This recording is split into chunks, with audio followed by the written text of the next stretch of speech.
ఆధ్వర్యంలో కొల్లిగుండ మండల కేంద్రంలో ఈ చుట్టుపక్కల గ్రామాలకు సంబంధించి ఈరోజు ర్యాలీ కార్యక్రమం నిర్వహించడం జరుగుతుంది.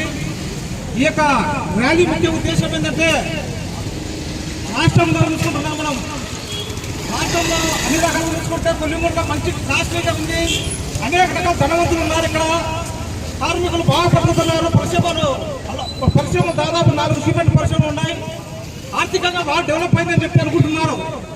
కానీ లోకలకు చూసుకుంటే ఎంత ఘోరమైన పరిస్థితి ఉందని చెప్పంటే కార్మికులకు కనీస వేతనం అమలు చేయకుండా రైతులు ఎవరైతే ఉన్నారో సిమెంట్ పరిశ్రమలు భూములు కోల్పోయిన రైతులు ఎవరు ఉన్నారో వాళ్ళు ఈరోజు రోడ్డున పడిన పరిస్థితి గమనించబోతుంది. అలాగే ఉద్యోగ అవకాశాలు ఈరోజు 4-5 సిమెంట్ పరిశ్రమలు ఉన్నాయి. ఆల్ట్రాటెక్, రామ్కో, ప్రిసమ్, చెన్నై సిమెంట్, ఆల్ట్రాటెక్ సంబంధించి 2 ప్లాంట్లు ఉన్నాయి. చూడనీకేమో పరిశ్రమలు పెద్ద ఎత్తున ఉన్నాయి. కానీ స్థానికులకు ఉద్యోగ అవకాశాలు లేవు. ఎంతసేపు ఉత్తరాఖండ లేదా జార్ఖండ్, పశ్చిమ బెంగాల్, ఉత్తరప్రదేశ్ లాంటి ఎక్కడి నుంచో కార్మికులు తలకొచ్చుకొని ఈరోజు వారు కూడా కలిసి వేతనం అమలు చేయకుండా ఈరోజు పని చేయడం జరుగుతుంది. నిన్న ఒక వారం కిందట ఆల్ట్రాటెక్ సిమెంట్ పరిశ్రమకు సంబంధించిన కార్మికులు 2000 మంది కార్మికులు రోడ్డు మీదకి వచ్చారు.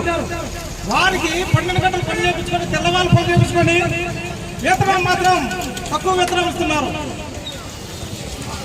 కడుపు గాలి ఆ కార్మికులు కడుపు గాలి పెద్ద ఎత్తున వాళ్ళని దశాంగు తిరగడం జరిగింది. అవసరమైతే వాళ్ళకు కొట్టారు వాళ్ళ పరిశ్రమ నాయకులు కూడా. ఈ రకమైన పరిస్థితి ఈరోజు యాజమాన్యం చేస్తుంది. చుట్టుపక్కల సంబంధించి ఎంతోమంది రైతులు భూములు కోల్పోయారు. ఉద్యోగ అవకాశాలు లేవు. అనేక రకాల ఇబ్బందులు ఉన్నాయని చెప్పే పరిస్థితిలో సిఐటిగా కార్మికుల కోసం, రైతుల కోసం, ఈ ప్రాంత ప్రజల కోసం ఈరోజు ఈ కార్యక్రమం నిర్వహించడం జరుగుతుంది. ఈ కార్యక్రమాన్ని జయప్రదం చేయడానికి సిహెచ్ నరసింహరావు రాష్ట్ర కార్యదర్శులు వచ్చారు. అదేవిధంగా కడప జిల్లా సంబంధించిన అనంతపురం, అదేవిధంగా కర్నూలు నంద్యాల జిల్లా సంబంధించిన నాయకత్వం ఇక్కడికి రావడం జరిగింది.